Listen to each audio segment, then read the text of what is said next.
Dear students, आप सबका बहुत बहुत स्वागत है गणेशाय वर्ल्ड के इस यूट्यूब चैनल में। तो दोस्तों, आज की वीडियो में हम क्लास 12th केमिस्ट्री में पढ़ेंगे 5th ए या 15वें समूह के हाइड्राइड। दोस्तों, हमारी क्लास 12th केमिस्ट्री में यूनिट 7 पी ब्लॉक के तत्व चल रहे हैं, जिसमें हम 15वें या 5th ए समूह के जो तत्व हैं उनको पढ़ रहे हैं। अच्छे से हमने समझ लिया, पढ़ लिया है, और ये हमारी आज की 4th वीडियो है। इसमें दोस्तों हमारे 15वें वर्ग या 5th ए समूह के जो हाइड्राइड हैं उनको हम पढ़ने वाले हैं उनके गुणों के साथ, है ना। पहले हम 5th ए समूह के जो हाइड्राइड हैं जितने हैं उन सबको पढ़ेंगे, इसके बाद उनके हम गुणों को अच्छे तरीके से, मस्त तरीके से पढ़ने वाले हैं। ठीक है, तो समझो दोस्तों, पढ़ते हैं। ठीक है, तो सबसे मेरे पहले भाई जो 15वें वर्ग या 5th ए समूह है वो होता क्या है। तो मेरे भाई आपको पता है, जो नाइट्रोजन है, फास्फोरस है, आर्सेनिक है, एंटीमनी है और ये बिस्मिथ, ये आपका 5th ए या 15वां वर्ग होता है। मेरे भाई हाइड्राइड, यहां पर ये है हाइड्राइड। क्या है? हाइड्राइड। अब आप ये बताओ कि हाइड्राइड क्या है।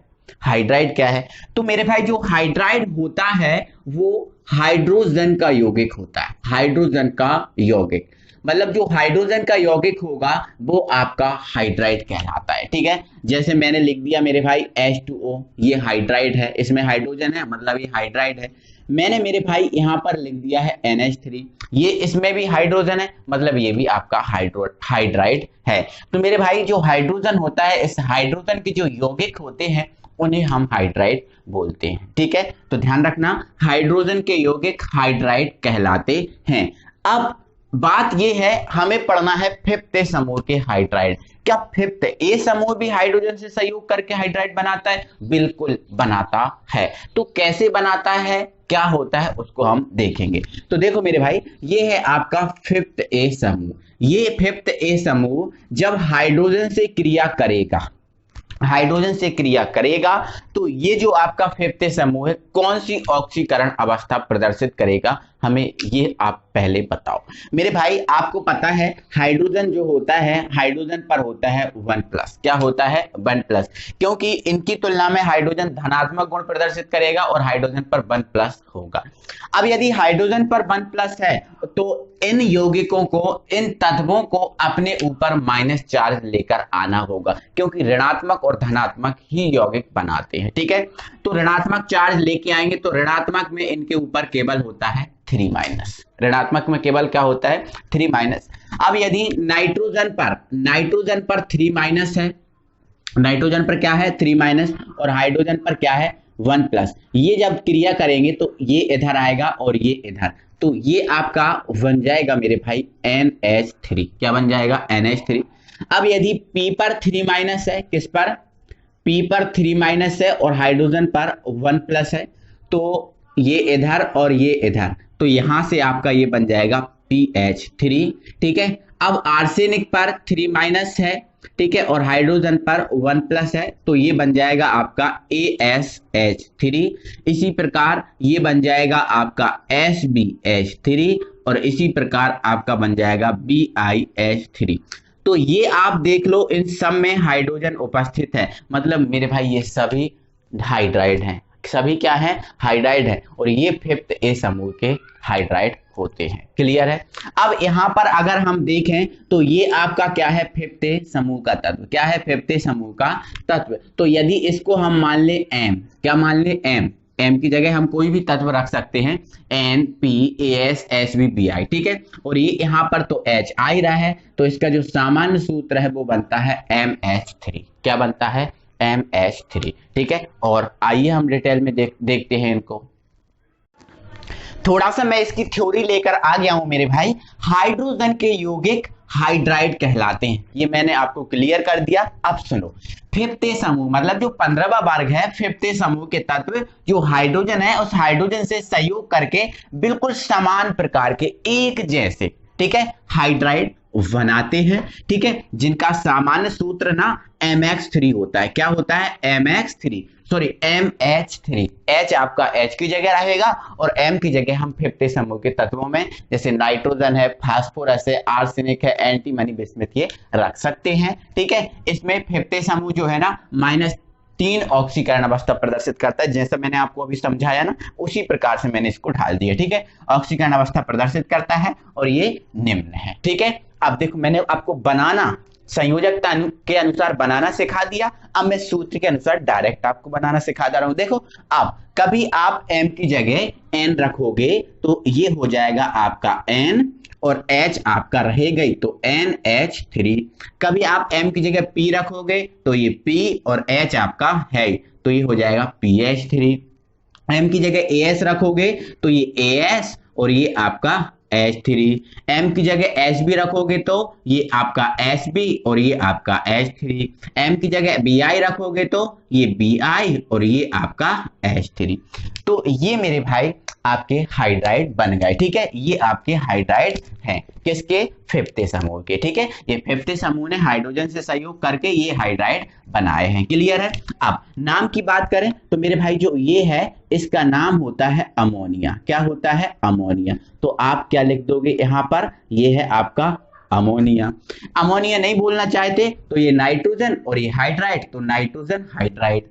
ठीक है, नाइट्रोजन हाइड्राइड। ठीक है, दूसरा आपका इसका नाम है मेरे भाई फास्फीन। क्या है, फास्फीन। क्या है, फास्फीन। आपको मैं बता दे रहा हूं मेरे भाई, जो फास्फीन एक जहरीली गैस है। क्या है, जहरीली गैस, और इसकी जो गंध है वो लहसुन जैसी आती है। आप ध्यान रखना, फास्फीन जहरीली गैस है, इसकी गंध लहसुन जैसी आती है। इसको पॉइंट को आप नोट कर लेना, क्योंकि ये पॉइंट आपके ऑब्जेक्ट में काम आने वाला है। ठीक है, तो फास्फोरस हाइड्राइड। ठीक है, चलो नेक्स्ट, इसका नाम मेरे भाई होता है आर्सीन। क्या होता है, आर्सीन। तो ये आपका है आर्सीन या आर्सेनिक हाइड्राइड। ठीक है, इसका नाम मेरे भाई होता है स्टवीन। क्या होता है, स्टवीन। तो ये आपका स्टवीन है या एंटीमनी हाइड्राइड। ठीक है, इसका नाम है बिस्मिथीन। क्या है, बिस्मिथीन।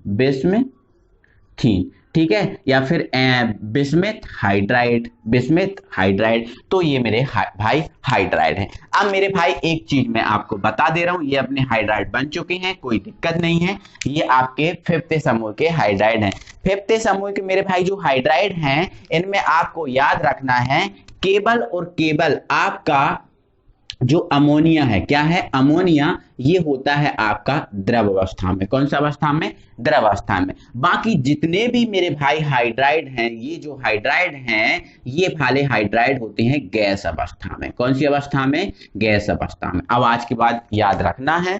ठीक है, ये आपका द्रव अवस्था में होता है, बाकी जितने भी शेष हाइड्राइड हैं वो होते हैं आपके गैस अवस्था में। क्लियर है। चलो और चीजों को सुनो मेरे भाई, कहां पर जो आपका अमोनिया है, केवल ये ही, यदि अमोनिया को छोड़ दिया जाए, इस अमोनिया को छोड़ दिया जाए, तो ये जो आपके जितने भी हाइड्राइड हैं ये विषैले होते हैं। कैसे होते हैं, विषैले। ध्यान रखना, ये होते हैं आपके विषैले। ये सभी हाइड्राइड आपके विषैले हैं। सब को खाने से मृत्यु हो सकती है, सब में जहर होता है, तो ये जहरीले होते हैं। केवल आपका जो अमोनिया है वो जहरीला नहीं होता, वो विषैला नहीं होता, बाकी ये सब विषैले होते हैं मेरे भाई। ठीक है, चलो आप इन चीजों को आप समझ गए हो, कोई प्रॉब्लम नहीं है। तो देखो ये अपना हाइड्राइड हो चुका है फिनिश। अब आते हैं मेरे भाई, जो हाइड्राइड हैं, इन हाइड्राइडों के मेरे भाई आपको गुण पढ़ने हैं। हाइड्राइडों के क्या पढ़ने हैं, गुण। ठीक है, क्योंकि एग्जाम में हाइड्राइडों के गुण आते हैं। ठीक है, तो आप अपनी कॉपी में हेडिंग डाल देंगे, क्या, गुण। क्या डाल देंगे, हेडिंग, गुण। तो गुण नंबर 1 होगा मेरे भाई भौतिक अवस्था। क्या होगा, भौतिक अवस्था।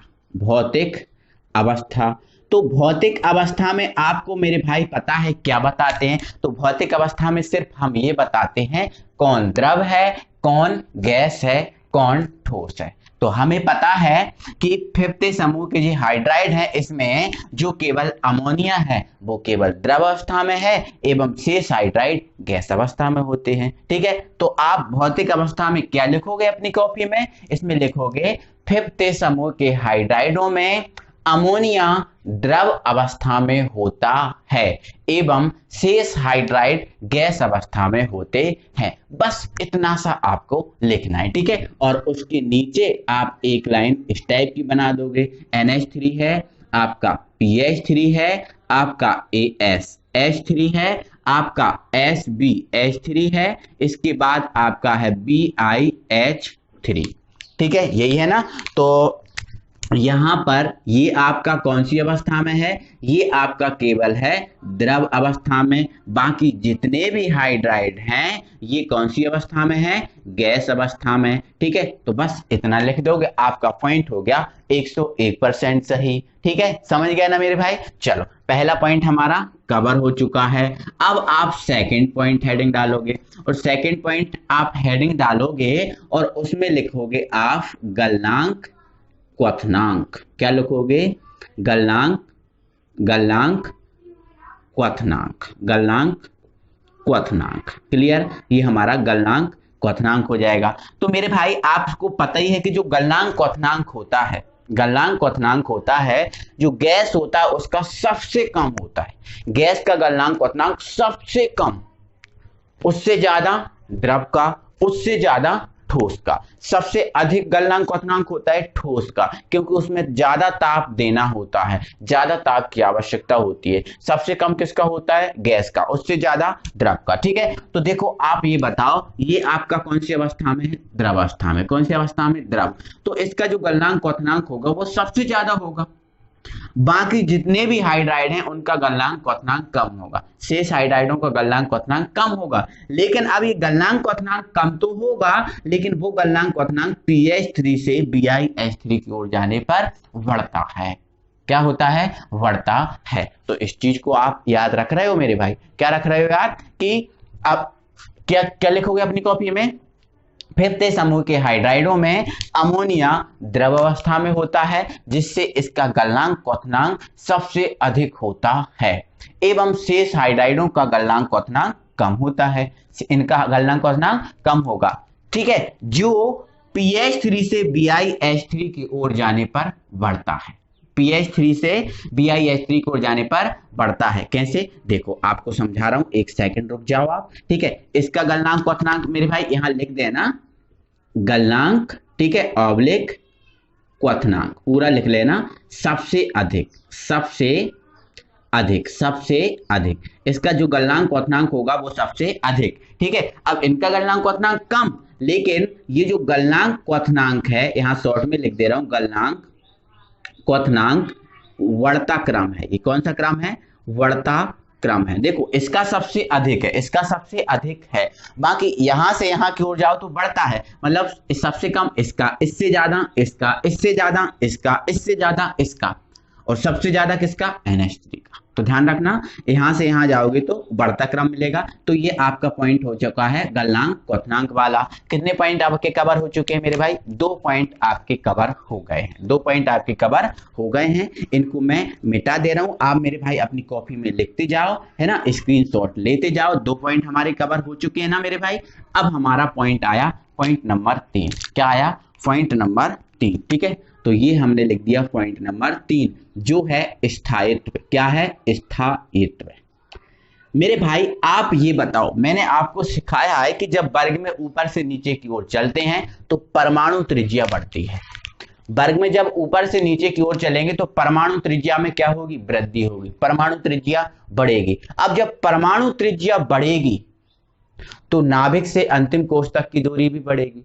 नाभिक से अंतिम कोष तक की दूरी बढ़ेगी तो नाभिकीय आवेश क्या होगा, कम होगा। नाभिकीय आवेश कम होगा, और नाभिकीय आवेश जैसे ही कम होगा तो इलेक्ट्रॉन को दान करने की प्रवृत्ति, या फिर हाइड्राइडों में जो H है, H को दान करने की प्रवृत्ति बढ़ेगी, ठीक है। जैसे ही आप वर्ग में, जैसे आप इधर से, ये आपका वर्ग बन गया पूरा, जब इधर से आप इधर की ओर जाओगे तो परमाणु त्रिज्या में वृद्धि होगी। परमाणु त्रिज्या में वृद्धि होगी तो नाभिकीय आवेश कम होगा, और नाभिकीय आवेश कम होगा तो इलेक्ट्रॉन दान करने की प्रवृत्ति, या फिर जो H इसके साथ जुड़ा है इसको दान करने की प्रवृत्ति बढ़ेगी, और इसको दान करने की प्रवृत्ति बढ़ेगी मतलब ये टूटेगा। मतलब क्या करेगा, टूटेगा। अगर ये इसका H है, H दान कर दे तो इसका विखंडन हो जाएगा, ये टूट जाएगा। बोलो टूट जाएगा कि नहीं, बिल्कुल टूट जाएगा, ठीक है। तो कहने का मतलब मेरे भाई ये है, हमारा पॉइंट क्या डाला है, स्थायित्व।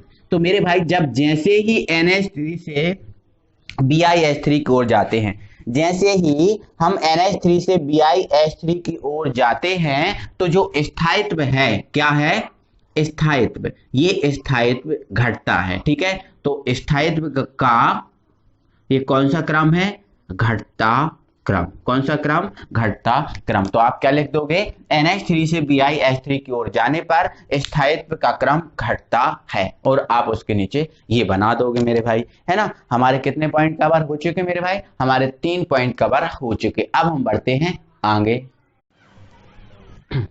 चलो मेरे भाई, अगला हमारा जो 4th पॉइंट है वो है प्रकृति। क्या है, प्रकृति। प्रकृति में मेरे भाई आपको बता देते हैं, जो अमोनिया है, इस अमोनिया को छोड़कर शेष हाइड्राइड विषैले होते हैं। तो बस यही बताना है, अमोनिया को छोड़कर शेष हाइड्राइड विषैली प्रकृति के होते हैं। हमारा ये 4th पॉइंट कवर। अब 5th पॉइंट। 5th पॉइंट मेरे भाई है हमारा अपचायक गुण। क्या है, अपचायक गुण। क्या होता है, अपचायक गुण। ये चीज आप समझेंगे। ठीक है, तो हमारा 4th पॉइंट क्या है, 5th पॉइंट अपचायक गुण। तो अपचायक पॉइंट को समझने के लिए पहले कुछ चीजों को आप समझो मेरे भाई। आपको इतना तो पता है, इलेक्ट्रॉन का दान करना, इलेक्ट्रॉन का दान करना कहलाता है ऑक्सीकरण। क्या कहलाता है, ऑक्सीकरण। आप ये चीज 11th में सीख के आए हो, 11th में ये चीज सीखा होगा। इलेक्ट्रॉन का दान करना क्या कहलाता है, ऑक्सीकरण। अगर नहीं सीखा तो अब आज सीख लो। कोई परमाणु इलेक्ट्रॉन दान करता है तो इलेक्ट्रॉन दान करने की क्रिया कहलाती है ऑक्सीकरण। क्या कहलाती है, ऑक्सीकरण। और जो इलेक्ट्रॉन होता है, इसको ग्रहण करने की जो प्रक्रिया होती है वो कहलाती है मेरे भाई अपचयन। क्या कहलाती है, अपचयन। आज के बाद याद रखना, इलेक्ट्रॉन दान करना ऑक्सीकरण, इलेक्ट्रॉन ग्रहण करना क्या होता है, अपचयन। अब मेरे भाई, इलेक्ट्रॉन दान करना ऑक्सीकरण, और ऑक्सीकरण जो उल्टा होता है, इसका उल्टा होता है अपचायक। क्या होता है, अपचायक। क्या होता है, अपचायक। मतलब इलेक्ट्रॉन दान करने को हम ऑक्सीकरण बोलते हैं, या फिर हम क्या बोलते हैं, अपचायक। देखो ये है अपचयन और ये है अपचायक। क्लियर हो गया। अब इलेक्ट्रॉन ग्रहण करना होता है मेरे भाई अपचयन। क्या होता है, अपचयन। इलेक्ट्रॉन ग्रहण करना अपचयन, और अपचयन का उल्टा होता है ऑक्सीकारक। क्या होता है, ऑक्सीकारक। ऑक्सीकारक। समझ गए ना। तो इलेक्ट्रॉन दान करना ऑक्सीकरण या अपचायक, इलेक्ट्रॉन ग्रहण करना अपचयन या ऑक्सीकारक। क्लियर है। अब हमारा ये कौन सा गुण है, अपचायक गुण है। क्या है, अपचायक गुण है। तो अपचायक गुण का मतलब इलेक्ट्रॉन दान करना, इलेक्ट्रॉन दान करना, इलेक्ट्रॉन क्या करना, दान करना। अब मेरे भाई ये चीज आप सीखो कि जब आपको पता है, जब ऊपर से नीचे की ओर जाते हैं, कोई भी वर्ग हो, उस वर्ग में ऊपर से नीचे की ओर जाते हैं तो परमाणु त्रिज्या बढ़ती है। आपको पता है, परमाणु त्रिज्या बढ़ती है तो नाभ की आवेश कम होता है। बिल्कुल होता है। जब नाभ की आवेश कम होगा तो इलेक्ट्रॉन जो कक्षाओं में घूम रहा है उसको दान करने की प्रवृत्ति बढ़ जाएगी, इलेक्ट्रॉन को दान करने की क्षमता बढ़ जाएगी। और जब इलेक्ट्रॉन को दान करने की क्षमता बढ़ेगी तो इलेक्ट्रॉन दान करना अपचायक, मतलब अपचायक गुण भी बढ़ेगा, अपचायक गुण भी बढ़ेगा। ध्यान रखना, इन दोनों पॉइंटों को आप कहीं कॉपी में नोट कर लेना, क्योंकि ये चीज आपके लिए इंपॉर्टेंट है, मैंने एक्स्ट्रा में बता दी। तो आप क्या सीखे मेरे भाई, आप ये सीखे कि जब वर्ग में ऊपर से नीचे की ओर जाएंगे तो परमाणु त्रिज्या बढ़ेगी, जिससे नाभ की आवेश कम होगा, फलस्वरूप इलेक्ट्रॉन को दान करने की प्रवृत्ति बढ़ेगी।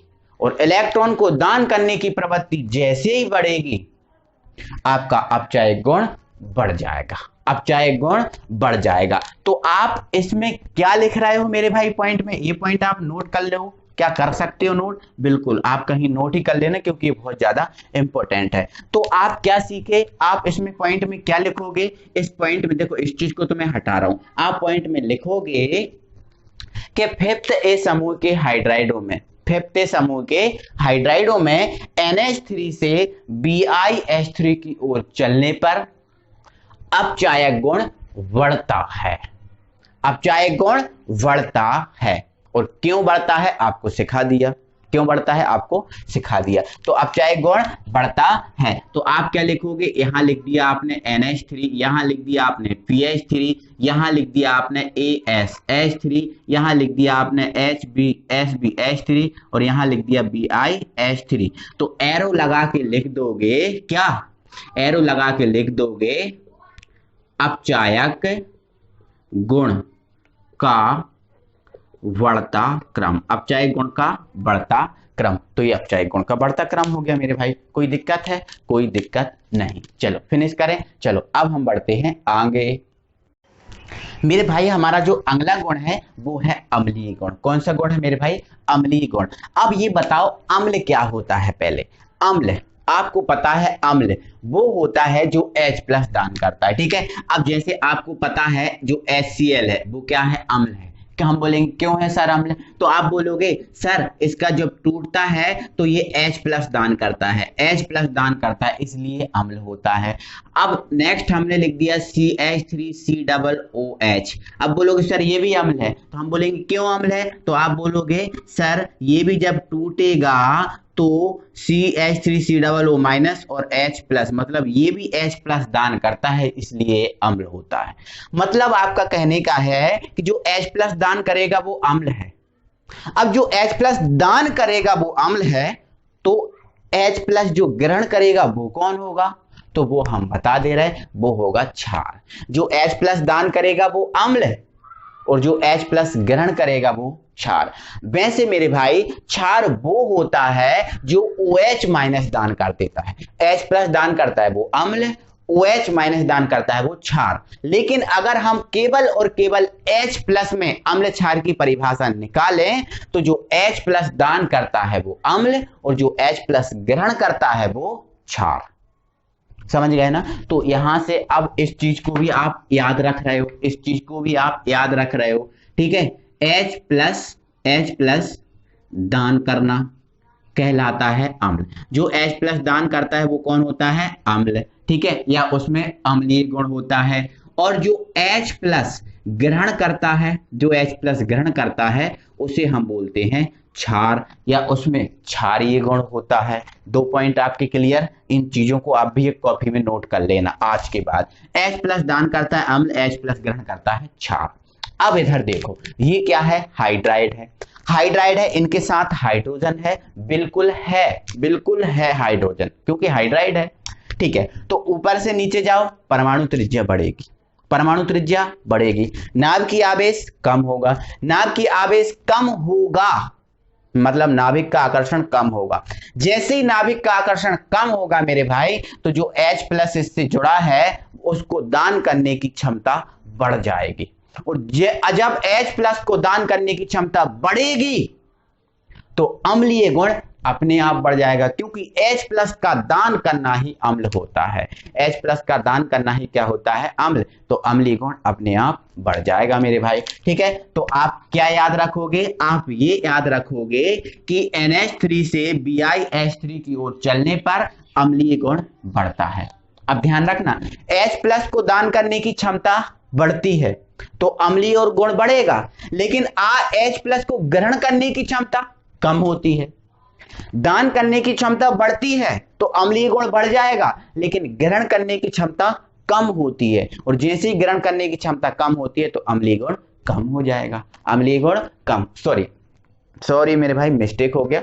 देखो दान करने की क्षमता बढ़ती है, दान करने की क्षमता बढ़ती है तो अम्लीय गुण बढ़ जाएगा, लेकिन ग्रहण करने की क्षमता कम होती है, ग्रहण करने की क्षमता कम होती है, और ग्रहण करने की क्षमता कम होती है तो क्षारीय गुण घट जाएगा, क्षारीय गुण घट जाएगा। तो जैसे ही आप NH3 से BiH3 की ओर जाओगे तो अम्लीय गुण तो बढ़ेगा, लेकिन क्षारीय गुण कम हो जाएगा, ठीक है। तो ये तो आप पॉइंट नोट कर लेना, ठीक है। इनको हम हटा दे रहे हैं, तो हम किस पे बात कर रहे हैं? अम्लीय गुण। तो अम्लीय गुण का इधर से इधर की ओर क्रम क्या होगा? बढ़ेगा। तो आप क्या लिख दोगे?